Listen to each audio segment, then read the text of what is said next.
Hi friends, அனைவருக்கும் வணக்கம்.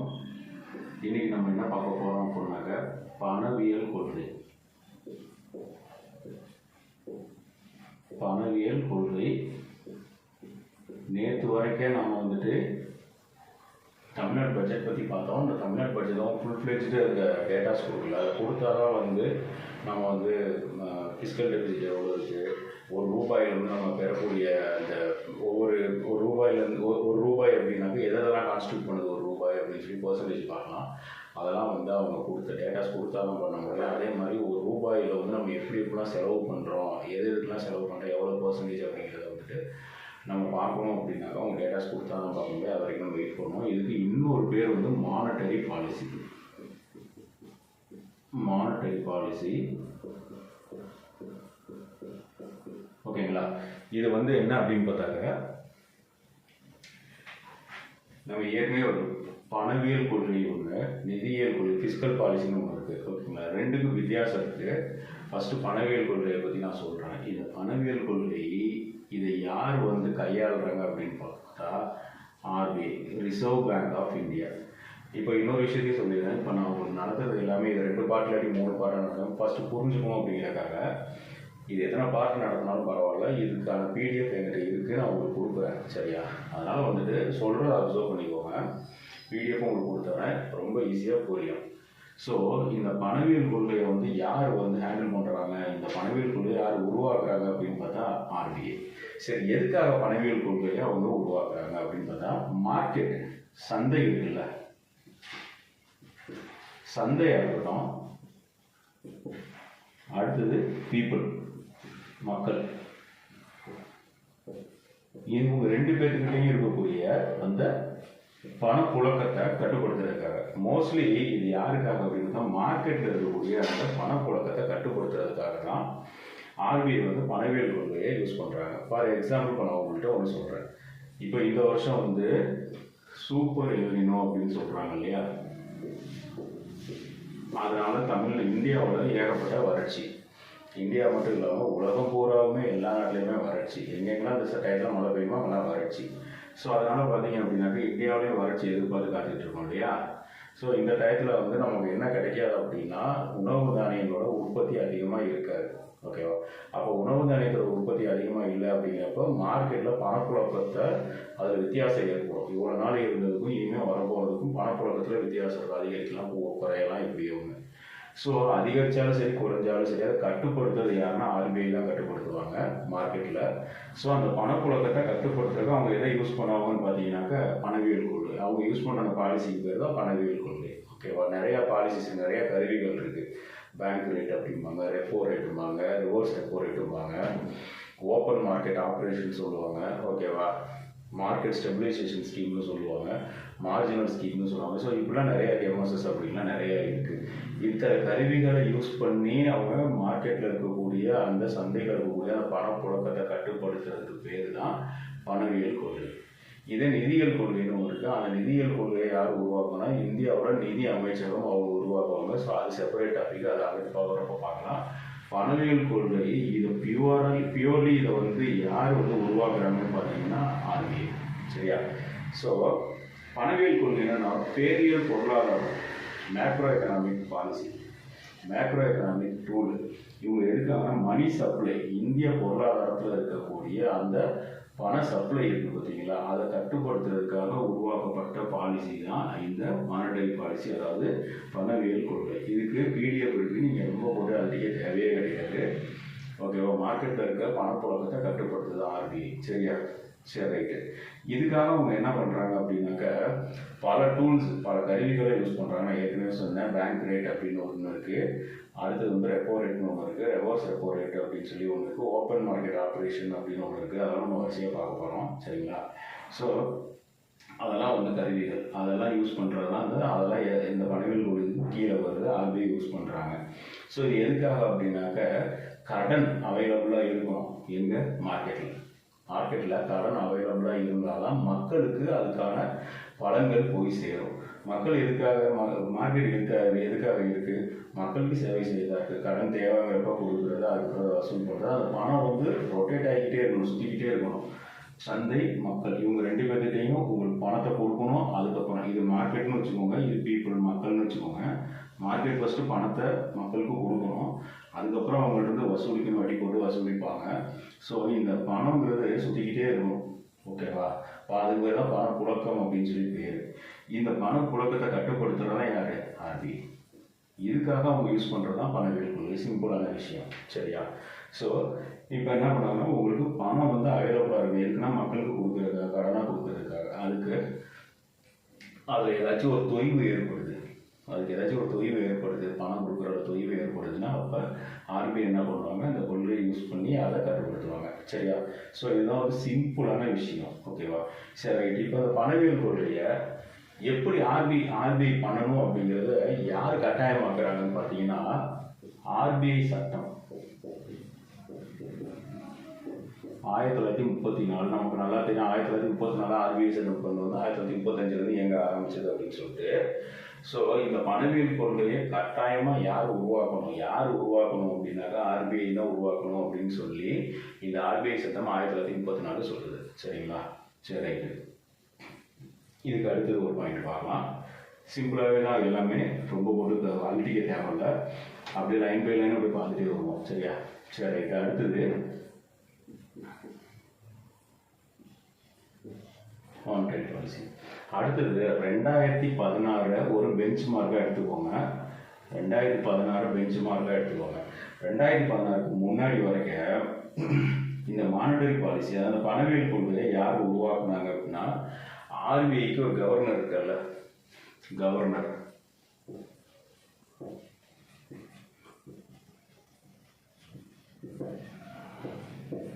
RBI governor. இவர் தான் வந்து என்ன பண்ணார் அப்படின்னு கேட்டிங்கன்னா, பணவியல் கொள்கையை உருவாக்குனார். எப்போ? 2016 முன்பு. 2016 முன்பு இந்த மானிட்டரி பாலிசி, அதாவது பணவியல் கொள்கையை யார் உருவாக்குனாங்க அப்படின்னு பார்த்தீங்கன்னா, ஆர்பிஐ கவர்னர் உருவாக்குனார். 2016 அப்புறம் அப்போ வந்து ஒரு ஆக்ட் கொண்டு வந்தாங்க, ஃபினான்ஷியல் ஆக்டுன்னு பேர், நிதியியல் சட்டம் அப்படின்னு சொல்லி ஒரு ஆக்ட் கொண்டு வந்தாங்க.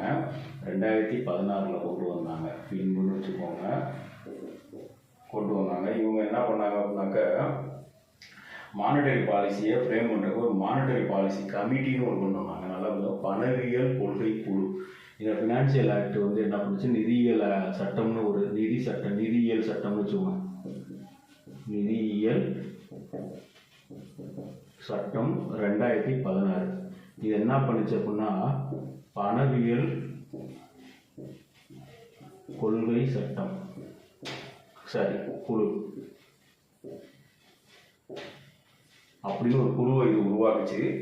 இந்த பணவியல் கொள்கை குழு தான் என்ன பண்ணுது, உங்களுக்கு அந்த கொள்கையை உருவாக்குது, பணவியல் கொள்கையை உருவாக்குது. அவ்வளோதான், சிம்பிளான விஷயம். 2016 முன்னாடி வரைக்கும் யார் பண்ணிட்டு இருந்தா, கவர்னர் பண்ணிட்டு இருந்தாரு.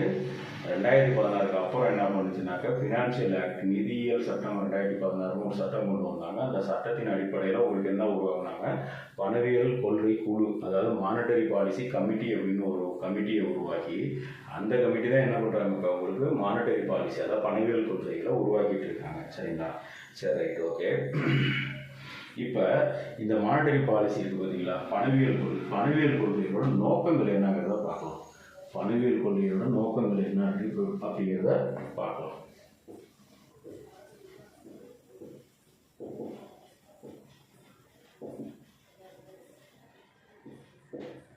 பணவியல் கொள்கையோட நோக்கங்கள், ஃபஸ்ட்டு வந்து விலை வந்து சமமாக இருக்கும். விலையில ஏற்றம் இறக்கம் இருக்கக்கூடாது. அதனால வந்து அது எப்பொழுதுமே விலை சமநிலையை அது பாதுகாக்குது. விலை சமநிலை பாதுகாக்கின்றது.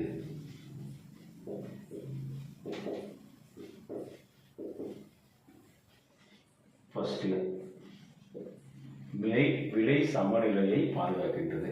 ரெண்டாவது வந்து வேலை வாய்ப்பை உருவாக்குது. வேலை வாய்ப்பை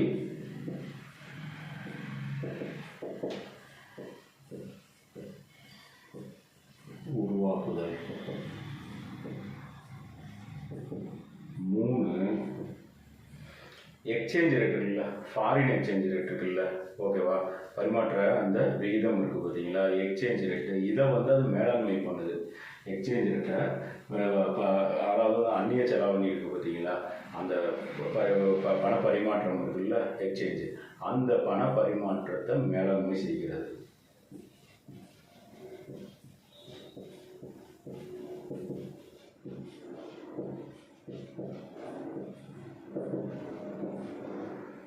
மேலாண்மை செய்ய மேனேஜிங்.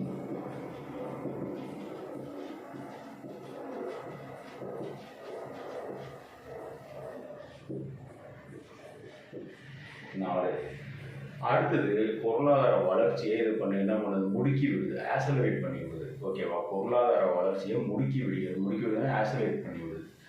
பொருளாதார வளர்ச்சியை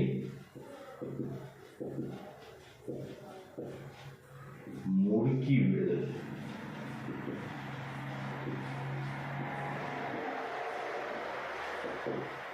ஸோ இது நாலும் தான் வந்து இதோட முக்கியமான நோக்கங்கள், பணவியல் கொள்கையோட முக்கியமான நோக்கங்கள். சரிங்களா, விலை சமநிலையை பாதுகாக்கின்றது, வேலை வாய்ப்பை உருவாக்குதல், பண பரிமாற்ற விகிதத்தை மேலாண்மை செய்கிறது, பொருளாதார வளர்ச்சியை முடுக்கி விடுதல், ஆசலரேட்டிங் த எக்கனாமிக் க்ரோத் அப்படின்னு சொல்கிறாங்க. சரியா, சரி, ரைட்டு, ஓகே. இதுக்கப்புறம் இதில் 2 டைப் இருக்குது. இதில் 2 டைப் இருக்குது. அது என்னன்றதை பார்க்கலாம். இப்போ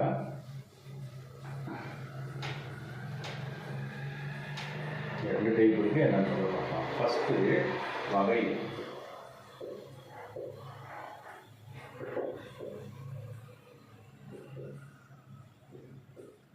வகைகள் என்னன்றதை பாருங்க. ஃபர்ஸ்ட் விரிவாக்க கொள்கை. விரிவாக்க கொள்கை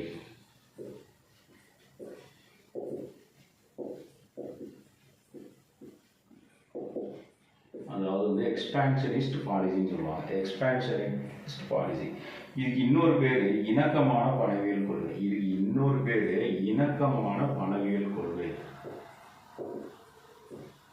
இணக்கமான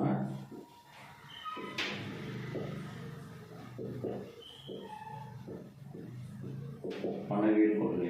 எக்ஸ்பான்ஷனிஸ்ட் பணவியல் கொள்கை, விரிவாக்க பணவியல் கொள்கை. ஓகேவா, இதுக்கு இன்னொரு பேர் இணக்கமான மானிட்டரி பாலிசி, இணக்கமான பணவியல் கொள்கை. இது என்ன பண்ணுது அப்படின்னா, அதாவது பண சப்ளை இருக்குது, இந்த பண புழக்கத்தை என்ன பண்ணுதுனாக்க அதிகப்படுத்துது. விரிவாக்கம் இது என்ன பண்ணுது அப்படின்னா, பண புழக்கத்தை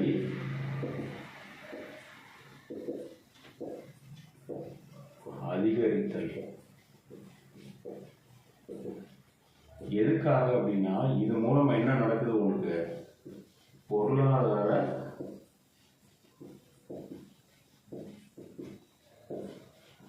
வளர்ச்சி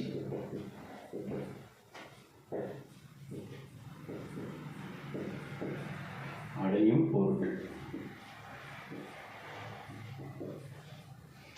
பணப்புழக்கத்தை அதிகரிச்சு விடுது. எக்ஸ்பான்ஷன் இந்த விரிவாக்க பணவியல் கொள்கை எதுக்காக அப்படின்னாக்கா, பொருளாதாரத்தில் இருக்கக்கூடிய பணப்புழக்கத்தை அதிகரிச்சு விடுது. எதுக்காக அப்படின்னா, பொருளாதார வளர்ச்சியை அதிகப்படுத்துறதுக்காக. ஓகேவா, பொருளாதார வளர்ச்சியை அதிகரிக்கும் பொருட்டு.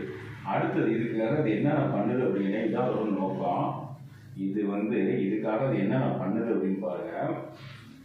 வட்டி விகிதத்தை குறைக்குது. Decreasing the interest rate. வட்டி விகிதத்தை குறைத்தல்.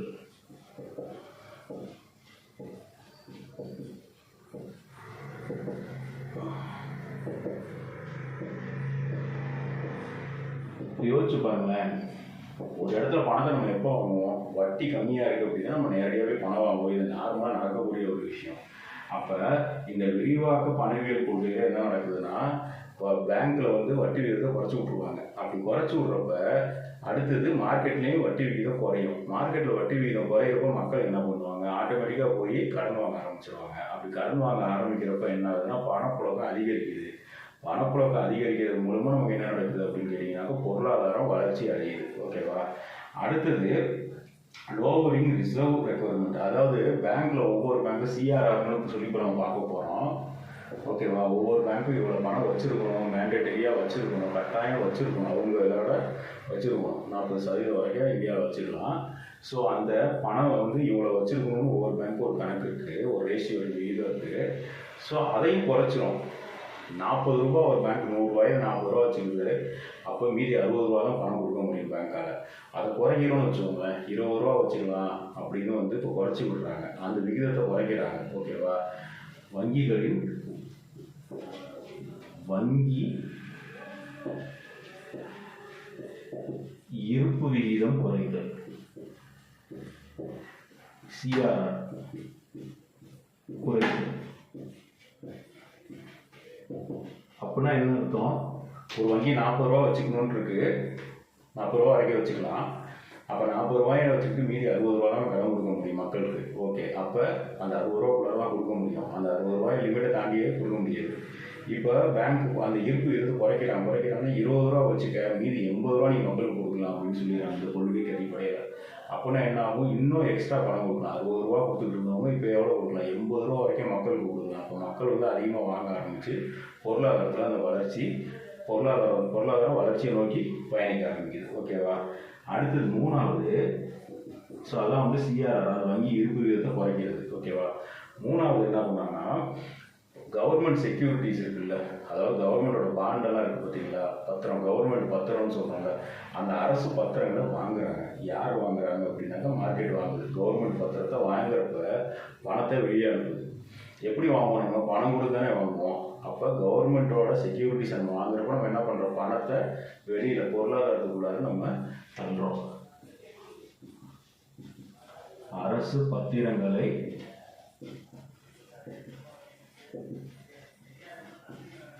வாங்குதல்.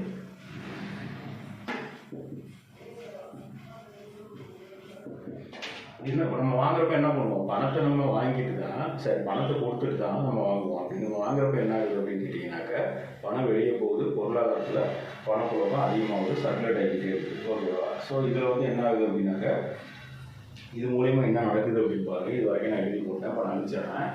இப்போ நான் இதோட அழிச்சிட்டு இதில் என்ன நடக்குதுங்கிறத பார்க்கலாம்.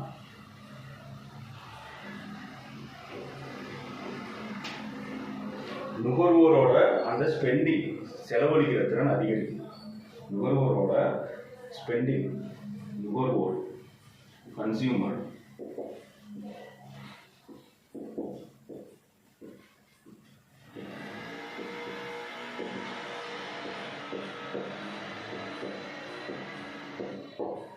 அதிகரிப்பு. அப்போ நிறைய பேர் வந்து பணப்புழக்கம் அதிகமாகிறப்போ அவங்க என்ன பண்ணுறாங்க? நிறையா வாங்க ஆரம்பிச்சிடுறாங்க. அடுத்தது வேலைவாய்ப்பு குறைகிறது. வேலைவாய்ப்பின்மை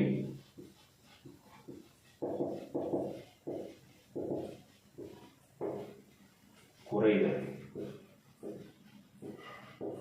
ஸோ இந்த விரிவாக்க கொள்கையில் என்ன நடக்குது? நுகர்வோர் செலவழிக்கும் திறன் அதிகரிக்குது, ஏன்னா பணம் நிறையா வருது. ஓகேவா? அடுத்தது வேலைவாய்ப்பின்மை குறையுது. இதனால் ஒரே ஒரு பெரிய பிரச்சனை என்னன்னு கேட்டிங்கனாக்க, பணவீக்கம் அதிகமாகுது. பணவீக்கம் அதிகரிக்கும். இது ரொம்ப நாள் இதை யூஸ் பண்ணிக்கிட்டே இருக்கணும்னு வச்சுக்கோங்க, பணவீக்கம் என்ன ஆகுனாக்கா அதிகரிக்கும். இன்ஃப்ளேஷன், அடுத்தது ஹைப்பர் இன்ஃப்ளேஷன் சொல்லுவாங்க, ரொம்ப அதிகரிக்கிறது. இன்ஃப்ளேஷன்னா சாதாரண பணவீக்கம், ஹைப்பர்னா ரொம்ப அதிகமாகுதுன்னு அர்த்தம். ஓகேவா? ஸோ இது வந்து விரிவாக்க கொள்கையில் நடக்கிறது இது எல்லாமே. அடுத்தது பார்த்துக்குவோம், நமக்கு ஓரளவு முடிஞ்சிடும். அடுத்தது சுருக்கமான பணவீக்கம். இதுக்கு அப்படியே ஆப்போசிட்டு நான் இது ஈஸியாக இருக்கும் உங்களுக்கு நான் சொல்லிடுறேன். இங்கே சுருக்கமான பணவீக்கம் 2,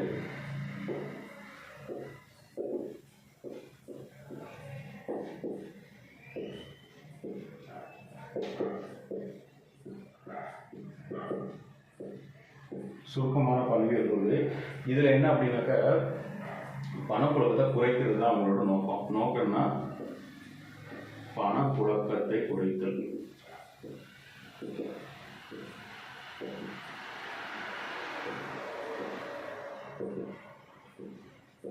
பணப்புழக்கத்தை குறைக்கிறதோட நோக்கமே. இதுக்காக அவங்க என்ன பண்றாங்க அப்படின்னா, வட்டி விகிதம், அதுக்கு அப்படியே ஆப்போசிட்டு, வட்டி விகிதத்தை அதிகரித்தல். அதிகரிச்சு விட்ருவாங்க. அப்படின்னா என்ன அர்த்தம்? வட்டி அதிகமாக தான் போய் கடன் வாங்குவோமா? மக்கள் வாங்குவாங்களா? யாரும் வாங்க மாட்டாங்க. அப்படியே தூக்கி போட்டு போயிடுவாங்க. சரியா? ரெண்டு பாருங்க, அந்த வங்கியோட இருப்பு விகிதத்தை அதிகரிச்சிருவாங்க. வங்கி இருப்பு விகிதம் சிஆர்ஆரை என்ன பண்றாங்க? அதிகரிச்சுக்குவாங்க. அப்ப என்ன ஆகும்? அதிகமாகிடுச்சு அப்படின்னாக்க பேங்க்குக்கு கடன் கொடுக்குறதுக்கான பணம் கம்மியாக தான் இருக்கும். அவங்க 100 ரூபாயில 70 ரூபா கையில் வச்சுக்கணும், மீதி 30 ரூபாய் தான் கடன் கொடுக்கணும் அப்படின்னா குறைவான ஆட்களுக்கு தான் கடன் கொடுக்க முடியும். அதே மாதிரி இங்கே வட்டி அதிகரிச்சிட்டாங்க அப்படின்னா மக்கள் வட்டி அதிகமாக இருக்கேன் நம்ம எப்போ போய் வாங்குறத வச்சுட்டு வாங்க மாட்டாங்க. அப்படியே பணப்புழக்கம் குறைய ஆரம்பிச்சிடும். மூணாவது, கவர்மெண்ட் பாண்ட்ஸ் இருக்குல்ல, அரசு பத்திரங்களை விற்பாங்க.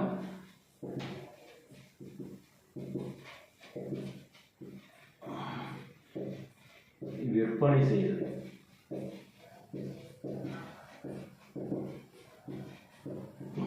இப்போ இது மார்க்கெட்டு, இப்போ என்ன பண்றாங்க? கவர்மெண்ட் பத்திரங்களை விற்பனை செய்யறாங்க. விற்பனை செஞ்சாங்கன்னா என்ன அர்த்தம்? இது வந்து ஆர்பிஐ அப்படி வச்சுக்கோம். இவங்க என்ன பண்றாங்க? இந்த கவர்மெண்ட் செக்யூரிட்டியை பாண்டை விற்கிறாங்க.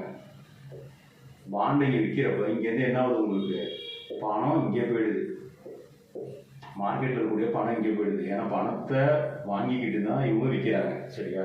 அப்போ பாண்டு இங்கே போயிடுது, பணம் இங்கே போயிடுது. அப்போ இவங்ககிட்ட என்ன இருக்கும்? உங்களுக்கு பணம் குறைய ஆரம்பிச்சிடும். இவங்கள்ட்ட பணம் குறைய ஆரம்பிச்சிருச்சு அப்படின்னாவே என்ன ஆகிடும்? வட்டி பணம் மக்களுக்கு கொடுக்கக்கூடிய பணம் இங்கே குறைய ஆரம்பிச்சிடும். அப்போ பணப்புழக்கம் குறைஞ்சிரும். ஓகேவா? ஸோ இதுதான் சிம்பிளாக வகைகள். ஸோ இது வந்து ரொம்ப சாதாரண ஒரு விஷயம், முடிஞ்சு போச்சு. இதுக்கப்புறம் என்ன பண்ணலாம் அப்படின்றது அடுத்த கிளாஸில் வரலாம். ஏன்னா வந்து இதுக்கப்புறம் மானிட்டரி பாலிசி கமிட்டி தான் இருக்குது. மானிட்டரி பாலிசி கமிட்டி தான் இருக்குது, அதையும் நான் சொல்லிடுறேன் ஒரு 2 செகண்ட்ஸு. அதுக்கப்புறம் நம்ம வந்து கருவிகள் உள்ளார போய்க்கலாம். மானிட்டரி பாலிசி கமிட்டினா இந்த கமிட்டியில் 6 பேர் இருப்பாங்க. இதை யார், அதாவது வந்து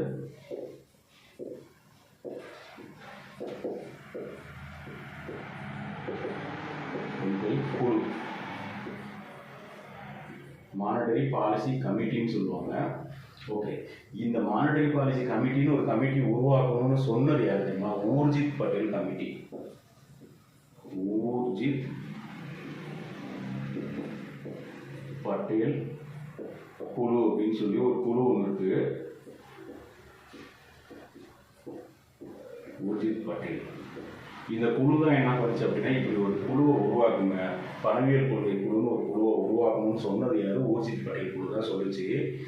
இதுக்காக அவங்க என்ன பண்ணாங்க அப்படின்னா 1934 ஆர்பிஐ ஆக்ட் இருக்குல்ல, அதில் ஒரு சட்ட திருத்தத்தை கொண்டு வந்தாங்க. திருத்தம் கொண்டு வந்து ஒரு செக்ஷனை வச்சாங்க. அந்த செக்ஷன் என்ன தெரியுமா? ஒரு செக்ஷனை உருவாக்குனாங்க. அந்த செக்ஷன் வந்து 45 செட் பி, 45 செட் பி அப்படின்னு சொல்லி ஒரு செக்ஷனை 1934 ஆர்பிஐ ஆக்டில் திருத்தம் பண்ணி இந்த செக்ஷனை கொண்டு வந்து, இந்த செக்ஷனுக்கு அடியில் தான் உங்களுக்கு என்ன வருது? பணவியல் கொள்கை குழு வருது. ஓகேவா? இதை உருவாக்க சொல்லி சொன்னது யாரு? ரெக்கமெண்ட் பண்ணது ஊர்ஜித் பட்டேல். இதில் வந்து எத்தனை பேர் இருப்பாங்க அப்படின்னு கேட்டால் 6 மெம்பர்ஸ் இருப்பாங்க. எத்தனை மெம்பர்ஸ் இருப்பாங்க? 6 மெம்பர்ஸ் இருப்பாங்க. ஒரு வருஷத்துக்கு குறைஞ்சபட்சம் 4 தடவை இந்த குழு வந்து கூடணும். 4 கூட்டங்கள். எத்தனை? 4 கூட்டங்கள் ஒரு வருஷத்துக்கு இவங்க கூடணும் இந்த குழு. ஓகேவா? அடுத்தது இவங்க வந்து இந்த 6 பேர் இருக்காங்க, 6 உறுப்பினர்கள். இவங்களோட காலம், பதவி காலம் 4 வருடம்.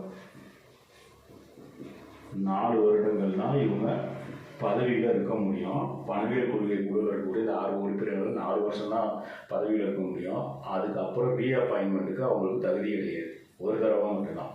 இந்த 6 பேர் 4 வருஷத்துக்கு பதவியில் இருக்கலாம். அதுக்கப்புறம் அவங்களால ரீஅப்பாயின்மெண்ட்டுக்கு அவங்க வர முடியாது. ஆர்பிஐக்கு ஒரு கவர்னர் இருப்பார்ல, அவர் தான் அந்த காஸ்டிங் ஓட்டுன்னு ஒரு ஓட்டு. இப்போ 6 பேர் இருக்காங்க, 6 மெம்பர்ஸ் இருக்காங்க. முக்கியமான ஏதாச்சும் ஒரு சூழ்நிலையில் 3 ஓட்டு விழுந்துருச்சுன்னு வச்சுக்கோங்க. அப்போ முடிவு செய்கிற ஓட்டு காஸ்டிங் ஓட்டுன்னு சொல்லுவாங்க. இந்த ஓட்டு யார் போடுவா? ஏன்னா இங்கே 6 பேர் இருக்கான், 3-3 போட்டு நடுவில் நிற்கிது. இந்த காஸ்டிங் ஓட்டு யார் போடுவார்னா RBI கவர்னர் போடுவார். ஒரு முக்கியமான விஷயத்தில் முடிவெடுக்கிறப்ப டை ஆகிடுச்சு அப்படின்னா காஸ்டிங் ஒரு முடிவெடுக்கிற ஓட்டு யார் போடுவாங்கன்னா RBI கவர்னர் போடுவார். இவ்வளோ தாங்க மானிட்டரி பாலிசி கமிட்டி பணவியல் கொள்கை குழு, அதில் வகைகள், பணவியல் கொள்கை எதுக்காக கொண்டு வந்தோம் அப்படிங்கிறது இங்கே வந்துருச்சு. நாளைக்கு வந்து பணவியல் கொள்கையோட கருவிகள் என்னென்ன அப்படிங்கிறத நம்ம பார்க்கலாம். இது நல்லா பார்த்துக்கோங்க. அதில் பேங்க் ரேட்டு அப்படின்லாம் வரும். அது நீங்கள் டைம் வந்து முன்னாடியே பேங்க் ரேட்னா என்ன, அது இப்போ என்ன ரேட் அப்படிங்கிறத பார்த்து வச்சுக்கோங்க. நன்றி, வணக்கம்.